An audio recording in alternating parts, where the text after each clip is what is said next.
సరే ఇప్పుడు మీరు చెప్పారు జగన్మోహన్ రెడ్డి గారు అక్కడ, నేను ఇక్కడ ఆ, ఫస్ట్‌లో స్టార్టింగ్‌లో మిగతా వాళ్ళందరూ తర్వాత వచ్చారని చెప్పారు. అంతే. సో, అప్పుడు ఎలా ఉండేది? అంటే ఈ ముఖ్యమంత్రి అవ్వకముందు జగన్మోహన్ రెడ్డి గారి మైండ్‌సెట్ ఎలా ఉండేది? ఆయన ప్రవర్తన గాని, లేపోతే యాటిట్యూడ్ గాని ఎలా ఉండేది? దగ్గర నుంచి చూసారు కాబట్టి అడుగుతున్నా. యాటిట్యూడు మాకు అనిపించలేదండి. అది మహానటుడు ఎస్వి రంగారావు గారు.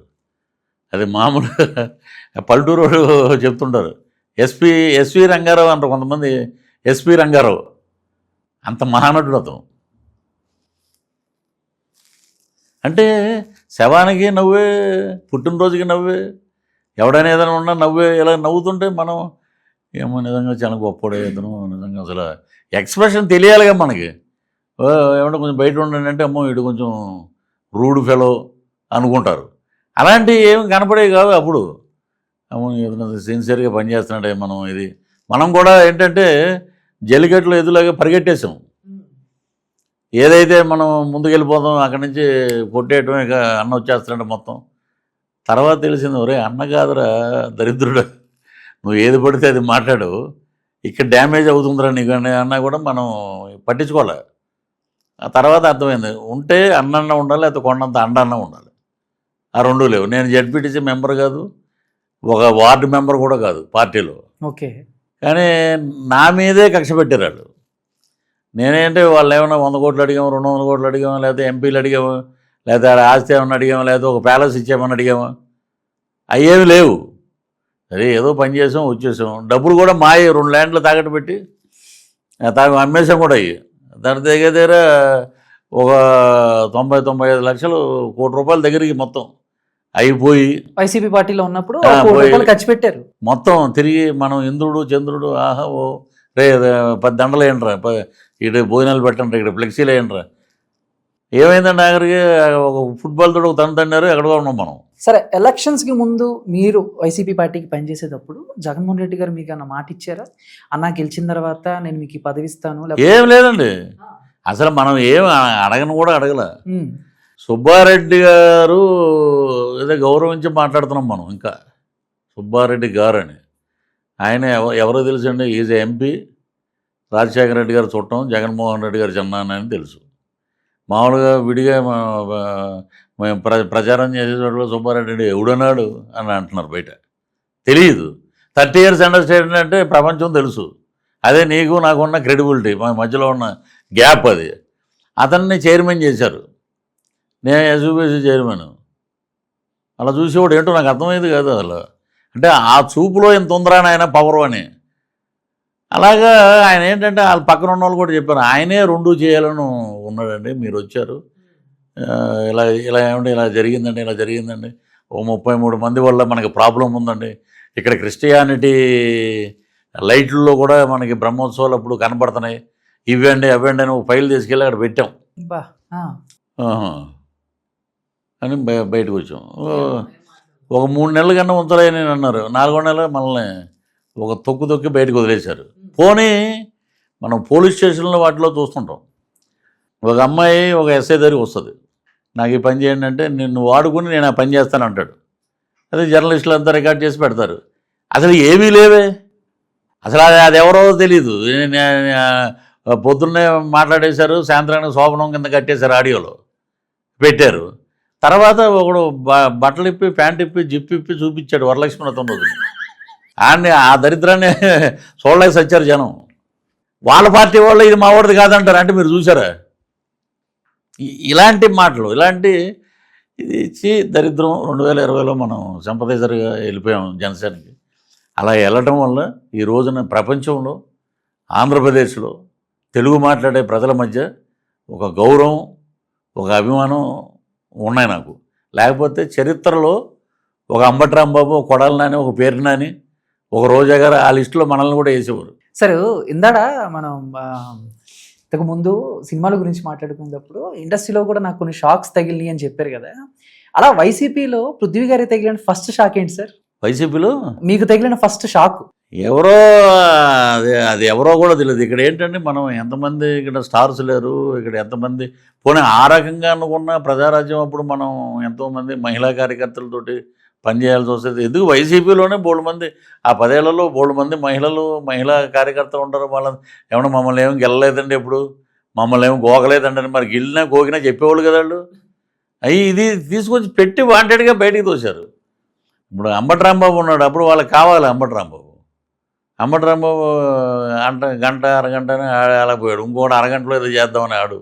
ఈడైతే ఏకంగా జిప్పు తీసి చూపించాడు. వీడు వీళ్ళ గురించి డిస్కషన్ లేదు. ఆవిడ అన్ని బూతులు మాట్లాడింది రోజా గారు, ఆమె గురించి డిస్కషన్ లేదు. పర్టికులర్గా పృథ్వీరాజు, వాళ్ళకి పృథ్వీరాజు అంటే ఏంటో, అంటే నేను మాట్లాడే మాట డైరెక్ట్ గుచ్చుకుంటుంది అన్నది. అది ప్లానా సార్? పక్క ప్లాన్ అది ఏది మిమ్మల్ని ఇరికిచ్చింది? ప్లానే అది. తిరుపతిలో చాలామంది, మొన్న కూడా నేను ఒక ఛానల్ అవార్డు ఫంక్షన్ ఉంటే వెళ్ళాను నేను. అక్కడ ఉన్న వాళ్ళందరూ, యూనివర్సిటీలో ఉన్న వాళ్ళంతా ఇదంతా ప్లాన్ మేడ్ బై అక్కడ ఉన్న మీ గ్రూప్లో వాళ్ళే చేశారండి అది. సో అంటే సరే అది అయిపోయింది, వదిలేదు. ఇది స్కామా సార్, స్కీమా? ఇది దేవుడు స్క్రిప్టు. ఈ స్కీములు కాదు, దేవుడు స్క్రిప్ట్ అది. అందుకని భగవంతుడు ఇటు రాశాడు స్క్రిప్ట్, పృథ్వీ స్క్రిప్ట్ ఇది.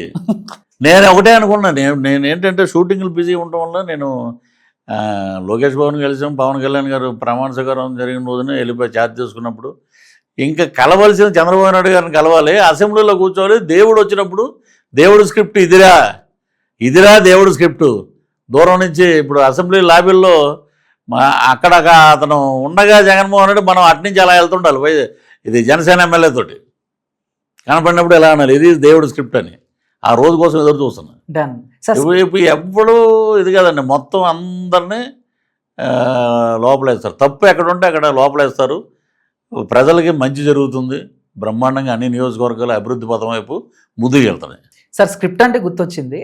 అండ్ జనసేనలోకి రాకముందు వైసీపీలో ఉన్నప్పుడు పవన్ కళ్యాణ్ గారిని మీరు కొన్ని కామెంట్లు చేశారు. నేను ఇలాగా ఇప్పుడు పోసాని గారిలో నేను బూతులు మాట్లాడలేదు, బట్ కామెంట్లు చేశారు. కామెంట్లు అంటే ఇదే పార్టీ గురించి అలా మాట్లాడాం, పార్టీ సిద్ధాంతాలు వచ్చింది. అదే అక్కడ స్క్రిప్ట్, దేవుడు స్క్రిప్ట్.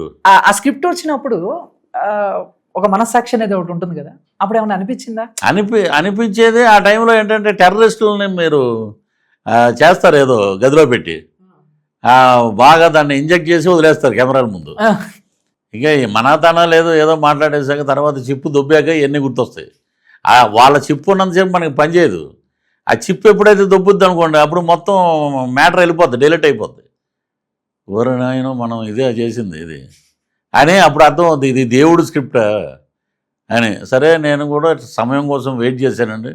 భగవంతుడు స్క్రిప్ట్ వచ్చింది, ఫట్మని కొడితే సీఎంఏ వెళ్ళిపోయాడు పక్కకి, ధర్మారెడ్డి వెళ్ళిపోయాడు. అక్కడ ఎవడో దేవుడిని తప్పుకొని ఎవడో వెళ్ళండి. ఇప్పుడు మనం రాజమార్గంలో పైకి వెళ్ళి, నేను పవన్ కళ్యాణ్ గారు అడిగారు కదండి, కార్యకర్తలు పనిచేసిన వాళ్ళందరూ మొన్న కార్యకర్తల సదస్సు జరిగింది, నేను టీవీలో చూసి, మీకు ఏం కావాలో అడగండి, అడగకపోతే తెలియదు కదా, అడిగితే దానికి మీరు అర్హులో కాదో నేను ఆలోచించుకుంటాను, టీం ఆలోచిస్తుందని. ఆ ఎస్యూబీసీ నాకు ఇవ్వండి, మీరు అడిగారు కాబట్టి ఇస్తే, ఇదిరా మా పవన్ గారి స్క్రిప్టు, ఇదిరా మా చంద్రబాబు నాయుడు గారి స్క్రిప్ట్, ఇదిరా మా లోకేష్ బాబు స్క్రిప్టు. మీరు చేసిన క్రైస్తవ మత ప్రచారాన్ని అడ్డుకుంటున్నారని ఒక ఇదితోటి మమ్మల్ని ఇలా చేశారు, మీకు మా స్క్రిప్ట్ ఏంటనేది చూపిస్తాం అని అడుగుతారండి నేను. అది సార్ ఇప్పుడు మామూలుగా ఆ స్క్రిప్ట్ చదివేటప్పుడైనా పవన్ కళ్యాణ్ గారు ఒక మాస్ హీరో, ఫుల్ ఫాలోయింగ్ ఉంది, మనం ఇన్ని కామెంటరీ చేస్తున్నాం, తర్వాత ఫ్యాన్స్ నుంచి నెక్స్ట్ లెవెల్లో ఉంటుంది అనేది అక్కడ చిన్న భయం అనేది కూడా ఒకటి ఉంటుంది కదా. ఉందండి, మీకు చెప్తున్నా కదా, ఆ చిప్పు ఉన్నప్పుడు పనిచేయదు ఏది, మీకు ఏది ముందుకెళ్ళదు. ముందు అన్ని డెలిట్ అయిపోతేనే ప్రపంచం తెలుస్తుంది. డెలిట్ 3 ఏళ్ళ ముందు అవడం వల్ల భగవంతుడు నన్ను ఆశీర్వదించాడు, వెంకటేశ్వర స్వామి.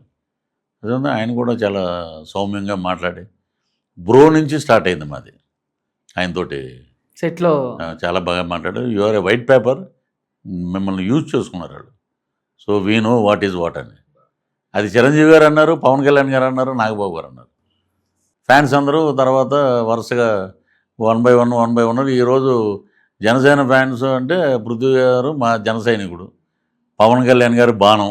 సరే ఇప్పుడు మీరు అన్నారు ముగ్గురు కూడా, చిరంజీవి గారు, నాగబాబు గారు, పవన్ కళ్యాణ్ గారు, ముగ్గురు కూడా మిమ్మల్ని చూసి ఎడమొహం పెడమొహం పెట్టుకోవటం లేకుండా, మీరు ఫోన్ చేస్తే లిఫ్ట్ చేసి, మీరు షూటింగ్ స్పాట్లో సెట్స్లో చక్కగా మాట్లాడి, మీరు ఇంత కామెంట్ చేసినా కూడా అలాంటి మనుషులు ఉంటారా అనిపించిందా సార్? ఉండరండి. అది ఓన్లీ అదే నేను ఫస్టే చెప్పి మీకు ఆ ఇంటర్వ్యూలో మెగా మెగా వాళ్ళకి మానవత్వం మన పవన్ కళ్యాణ్ గారు కూడా మేము కండవా వేసుకునే ముందు ఆఫీసులో 1 to 1 కూర్చున్నాం.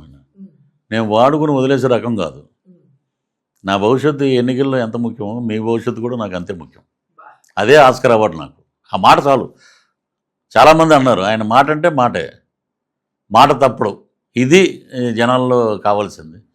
ఇలాంటి నాయకుడు కావాలి. ఈయన దగ్గర మనం పనిచేయాలి.